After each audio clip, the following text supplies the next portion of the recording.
من يهده الله فلا مضل له ومن يضلله فلا هادي له وأشهد أن لا إله إلا الله وحده لا شريك له وأشهد أن محمدا عبده ورسوله يا أيها الذين آمنوا اتقوا الله حق تقاته ولا تموتن إلا وأنتم مسلمون يا أيها الناس اتقوا ربكم الذي خلقكم من نفس واحدة وخلق منها زوجها وبث منهما رجالا كثيرا ونساء واتقوا الله الذي تساءلون به والأرحام إن الله كان عليكم رقيبا يا أيها الذين آمنوا اتقوا الله وقولوا قولا سديدا يصلح لكم أعمالكم ويغفر لكم ذنوبكم ومن يطع الله ورسوله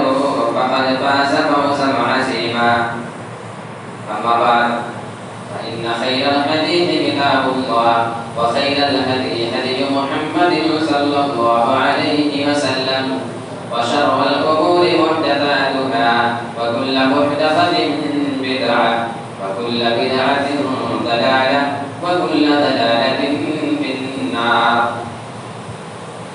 أعوذ بالله من الشيطان الرجيم بسم الله الرحمن الرحيم قاف والقرآن المجيد بل عجبوا أن جاءهم منذر منهم فقال الكافرون هذا شيء عجيب أإذا متنا وكنا ترابا ذلك رجع بعيد قد علمنا ما تنقص الأرض منهم وعندنا كتاب حفيظ بل كذبوا بالحق لما جاءهم فهم في أمر مريج أفلم ينظروا إلى السماء فوقهم كيف بنيناها وزيناها وما لها من فروج والأرض مددناها وألقينا فيها رواسي وأنبتنا فيها من كل زوج بهيج تبصرة وذكرى لكل عبد منيب ونزلنا من السماء ماء مباركا فأنبتنا به جنات وحب الحصيد والنخل باسقات لها طلع نضيد رزقا للعباد وأحيينا به بلدة ميتا كذلك الخروج كذبت قبلهم قوم نوح وأصحاب الرس وثمود وعاد وفرعون وإخوان لوط وأصحاب الأيكة وقوم تبع كل كذب الرسل فحق بعيد أفعلينا بالخلق الأول بل هم في لبس من خلق جديد وقال الله تبارك وتعالى في موسع آخر بسم الله الرحمن الرحيم وإذا سألك عبادي عني فإني قريب أجيب دعوة الداعي إذا دعان سورة البقرة ورب اشرح لي صدري ويسر لي أمري واحلل عقدة من لساني يفقهوا قولي ورب زدني علما آمين محترم حاضرین جمعہ بزرگان دین نوجوان ساتھیوں عزیز بچوں پردہ نشین خواتین اسلام پیاری ماؤں اور بہنوں تمام طرح کی تعریف اللہ رب العالمین کے لیے ہے جو ہم سبھی کے ظاہر اور باطن تمام چیزوں سے واقف ہیں قرآن مجید میں اللہ رب العالمین نے فرمایا انہ علیم بذات الصدور بے شک اللہ رب العالمین سینوں کی باتوں سے واقف ہے یعنی آپ کے سینے میں اگر کوئی بات مچل رہی ہے جس کو آپ نے ابھی صرف سوچا ہے آپ کی زبان پہ وہ بات کبھی نہیں آئی ہے اللہ فرماتا ہے کہ اللہ تعالیٰ اس کو بھی جانتا ہے تو اس سے یہ معلوم ہوا کہ اللہ رب العالمین کسی ایسی چیز کا محتاج نہیں ہے یا کسی بندے کا محتاج نہیں ہے کہ کسی بات کو کسی پیغام کو وہ بندہ اللہ تک لے کر کے جائے اس کے بعد اللہ تعالیٰ کو وہ بات معلوم چلے. وہ شروع سے لے کر کے آخر تک ہر معاملے کو جانتا ہے. اور اللہ رب العالمین کے علم کی حد یہ ہے، اس کی حد کا تو اندازہ نہیں لگا سکتے. آپ یوں سمجھ لیں کہ اللہ رب العالمین اس قدر تمام چیزوں کو جانتا ہے کہ اگر رحم مادر میں کیا پل رہا ہے اور اس کی سچویشن کیا ہے، کیسا کیا ہے، وہ ساری چیزیں اللہ رب العالمین کو معلوم ہے. کیا ہونا چاہیے، کیا نہیں ہونا چاہیے، یہ ساری چیزیں اللہ رب العالمین کو معلوم ہے. آج میں آپ کے سامنے جو موضوع رکھنا چاہتا ہوں وہ وسیلہ کی شرعی حیثیت رکھنا چاہتا ہوں. اصل میں ہمارے مسلمان بھائیوں کے نزدیک بہت سارے لوگ بغیر قرآن اور حدیث کے کچھ مثالیں لوگوں کو ان کے ذہن میں ڈال کر کے یہ بتانے کی کوشش کرتے ہیں کہ اللہ تعالیٰ تک اگر تمہیں اپنی بات پہنچانی ہو تو کسی دوسرے آدمی کا سہارا لینا پڑے گا، اور وہ بھی کسی دوسرے کون سے جو اس دنیا سے انتقال ہو کر کے جا چکے ہیں. یہ سب سے بڑی حیرت والی بات ہے. یعنی زندہ آدمی اپنی بات اللہ تک پہنچانے کے لیے مرے ہوئے آدمی کا سہارا لے، یہ کتنی عجیب بات معلوم ہوتی ہے. جب تک وہ بندہ زندہ تھا، جب تک وہ اپنی بات خود اللہ سے کیا کرتا تھا، لیکن ابھی وہ جا کر قبر میں دفن ہو گیا تو اب اس کے اندر اتنی شکتی، اتنا پاور آ گیا کہ وہ مردوں کی بات اللہ تک پہنچائے. اس کے تعلقات اتنے زیادہ اللہ سے قریب ہو گئے. یعنی کچھ لوگ وسیلے کے قائل ہیں. وسیلے کی دو قسمیں ہوتی ہیں. ایک ہے جائز وسیلہ، یعنی اللہ تک اپنی بات کو رکھنے کے لیے جن چیزوں کا آپ سہارا لے سکتے ہیں ان میں سے ایک جائز اور ایک ناجائز. آپ قرآن مجید میں اللہ رب العالمین کے فرمان کو دیکھیں. اللہ رب العالمین نے بہت واضح کر دیا ہے، وَقَالَ رَبُّكُمُ ادْعُونِي أَسْتَجِبْ لَكُمْ. اور تمہارے رب نے فرما دیا ہے ادعونی، تم مجھے پکارو، استجب لکم، میں تمہاری پکار کا جواب دوں گا. اس کا سیدھا سا ٹرانسلیٹ یہ ہو گیا جو کام کی آیت میں نے آپ کے سامنے رکھی ہے.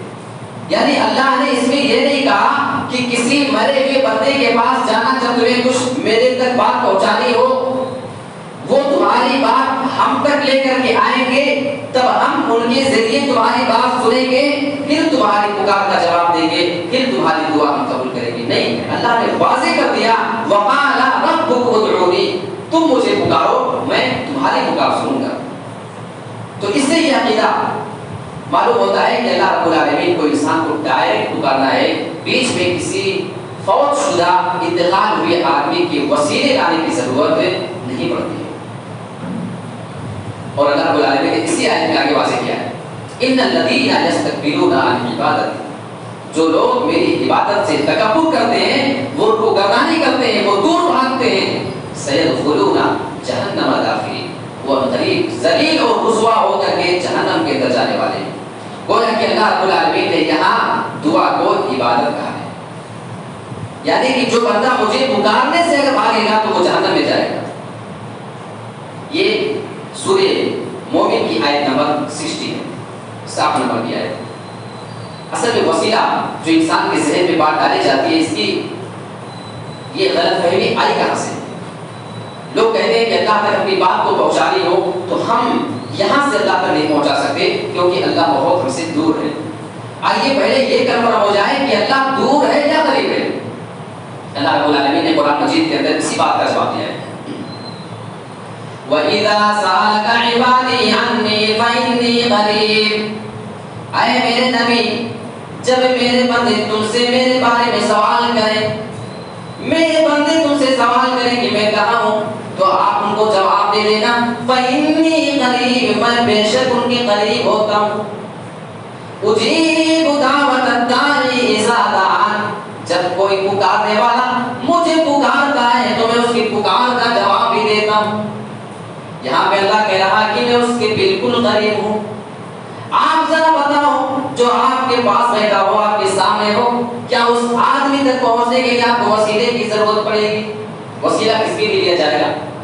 جو آپ سے بہت دور ہو، وہاں آپ کا کوئی رابطہ نہ ہو سکے تو آپ سوچتے ہیں کہ بیچ میں کوئی ایسا چاہیے جو ہماری بات وہاں تک پہنچا دے. یہاں اللہ کا معاملہ آپ سے سیدھا سیدھا ہے، آپ عبادت کرتے ہیں. اب ذرا خود یہ لوگ غور کر لیں جو